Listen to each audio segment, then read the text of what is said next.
E se a famosa frase "no princípio era o verbo" não fosse exatamente sobre o que você sempre imaginou?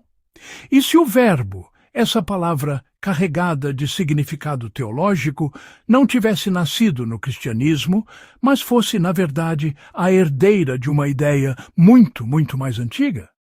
Uma ideia que moldou a filosofia ocidental e que, até hoje, ecoa em nossa busca por sentido e ordem no universo. Esta é a história do Logos. Uma jornada que começa não em um texto sagrado, mas nas mentes inquietas dos primeiros filósofos gregos que olhavam para o céu noturno e para a natureza ao seu redor e se perguntavam: o que governa tudo isso? Existe uma lógica, uma razão por trás da aparente desordem do mundo? A resposta que eles encontraram foi o Logos.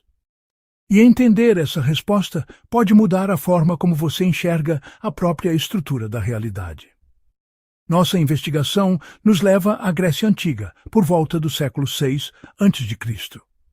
Aqui, o filósofo Heráclito de Éfeso, uma figura enigmática e profunda, introduziu o Logos como um conceito central. Para ele, o Logos não era uma divindade pessoal, mas um princípio universal e impessoal. Significava razão, medida, a lei oculta que governa todas as coisas. Heráclito dizia que todas as coisas acontecem de acordo com o Logos, mas que a maioria das pessoas vivia como se tivesse sua própria compreensão particular, ignorando essa inteligência comum. Ele usava a metáfora do fogo para descrever a natureza do universo, uma constante transformação, um fluxo perpétuo. Ninguém pode entrar duas vezes no mesmo rio, ele afirmava. No entanto, essa mudança incessante não era caótica, era ordenada. O Logos era a medida nessa mudança, o princípio que garantia que o fluxo constante do ser mantivesse um padrão, uma harmonia. Era a razão pela qual o dia se segue à noite e as estações se sucedem em uma ordem previsível. O Logos era a própria lógica do cosmos. Séculos depois, a escola filosófica do estoicismo pegou a semente plantada por Heráclito e a cultivou em um sistema robusto. Para os estoicos, como Sêneca, Epiteto e o imperador Marco Aurélio, o Logos era mais do que uma lei abstrata. Era uma força ativa e racional que permeava todo o universo. Eles o descreviam como uma espécie de fogo criador ou sopro divino, ou que dava forma, vida e direção a tudo o que existe. O universo inteiro era visto como um único organismo vivo, e o Logos era sua alma racional. Essa visão tinha implicações profundas para a vida humana. Se o Logos governa tudo com razão, então o objetivo do ser humano era viver em harmonia com essa razão universal, ou seja, viver de acordo com a natureza. A virtude consistia em usar nossa própria capacidade de raciocínio, nosso interior, para compreender e aceitar o curso dos acontecimentos, reconhecendo que tudo faz parte de um plano maior e racional. Não se tratava de uma resignação passiva, mas de uma participação ativa e consciente na ordem cósmica. O próximo capítulo da nossa história acontece em Alexandria, um caldeirão de culturas onde o pensamento grego encontrou a tradição judaica. No século I, o filósofo judeu Fílon de Alexandria desempenhou um papel crucial. Ele buscou harmonizar a filosofia platônica e estoica com as escrituras hebraicas. Fílon via o Logos como uma ponte entre um Deus transcendente e perfeito e o mundo material e imperfeito.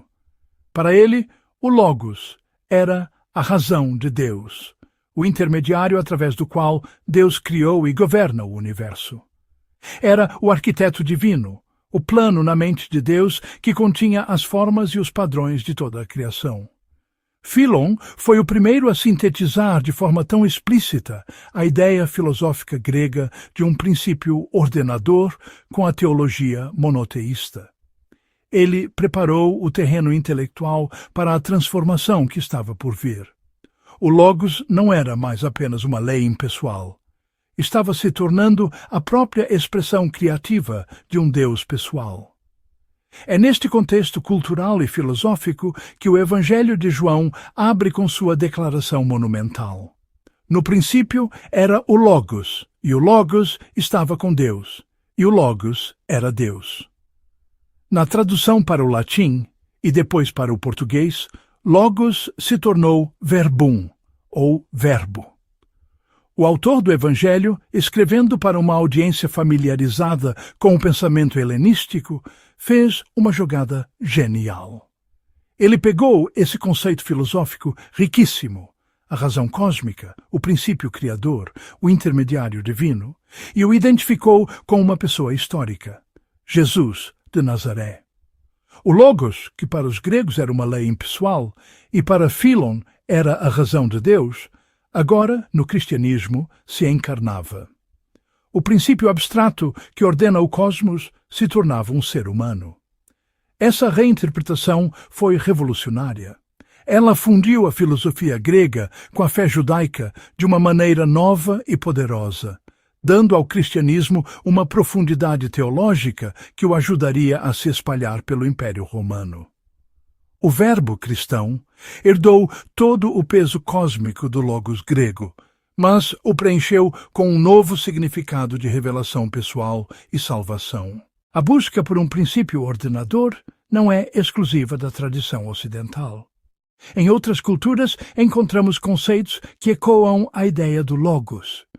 No hinduísmo e no vedismo, temos o conceito de a ordem cósmica que governa o universo, da qual deriva a lei moral e o caminho correto.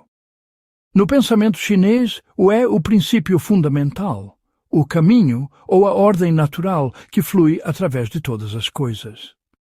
No Antigo Egito, a deusa representava a verdade, a justiça e a ordem cósmica. Embora existam diferenças cruciais, o Logos grego é fortemente associado à razão e à lógica, enquanto o Tao é mais intuitivo e fluido, a semelhança é impressionante. Todas essas ideias apontam para uma convicção humana profunda, a de que o universo não é um acidente caótico, mas a expressão de uma ordem subjacente, um padrão inteligente. A realidade não é apenas um conjunto de fatos brutos. Ela possui uma estrutura, uma coerência, um sentido que pode ser percebido. E hoje? Onde encontramos o Logos? É tentador traçar paralelos com a ciência moderna. Quando falamos das leis da física, equações matemáticas elegantes que descrevem o comportamento do universo, da gravidade às partículas subatômicas, não estamos, de certa forma, falando de um Logos. A informação que a física moderna vê como fundamental para a realidade, ou os princípios de simetria que governam as leis naturais, parecem ecoar a ideia de um padrão invisível que dá forma a tudo. É crucial ter cautela aqui. A ciência descreve o como do universo através de leis matemáticas observáveis e testáveis. O Logos filosófico buscava o porquê, o propósito, a razão por trás da ordem.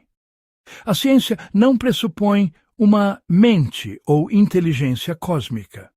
No entanto, a própria capacidade do universo de ser compreendido através da matemática e da lógica, o que Einstein chamou de o eterno mistério do mundo, é sua compreensibilidade. Nos conecta diretamente à questão central do Logos. A realidade parece ter uma lógica embutida, uma racionalidade que nossa própria mente pode espelhar. Além da cosmologia e da física, o Logos tem implicações práticas para nossas vidas. A palavra lógica vem de Logos. Toda vez que construímos um argumento, que buscamos a coerência em nossos pensamentos, que tentamos nos comunicar de forma clara e racional, estamos exercitando nosso interior. Para os estoicos, a ética nascia diretamente daí. Agir com virtude era agir com razão, em harmonia com a ordem natural das coisas. Isso nos convida a refletir. Nossas palavras e ações estão alinhadas com a razão e a verdade, ou são movidas por impulsos caóticos e emoções desordenadas? Estamos contribuindo para a ordem e o sentido, ou para a desordem e o ruído? O Logos, nesse sentido, não é apenas um princípio cósmico distante, mas um chamado à responsabilidade pessoal. É o convite para que nossa fala, também significa palavra ou discurso, seja um reflexo da verdade e da ordem, e não da confusão. Como toda grande ideia, o Logos também pode ser mal compreendido e mal utilizado. Uma interpretação rígida pode levar a um determinismo fatalista, a ideia de que não temos livre-arbítrio e somos meros fantoches de um destino cósmico.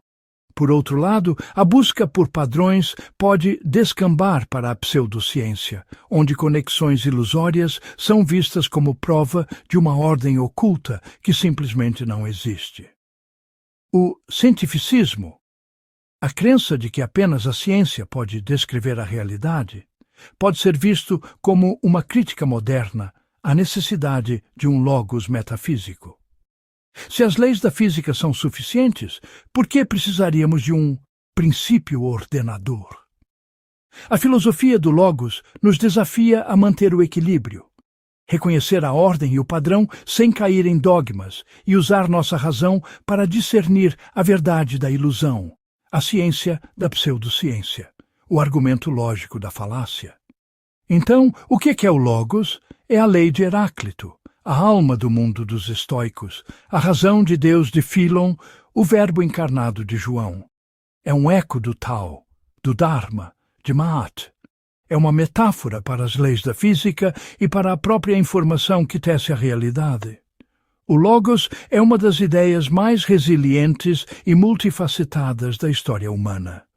Ele representa nossa busca incessante por significado em um universo que, à primeira vista, pode parecer indiferente.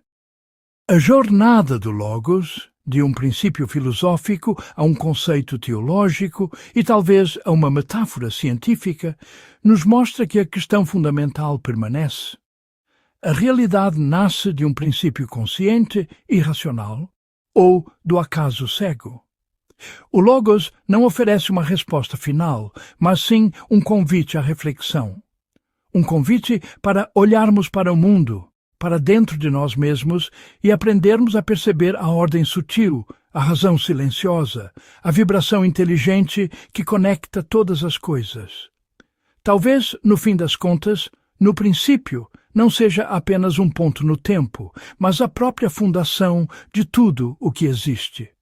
E talvez o verbo não seja algo a ser apenas ouvido, mas uma lógica a ser compreendida.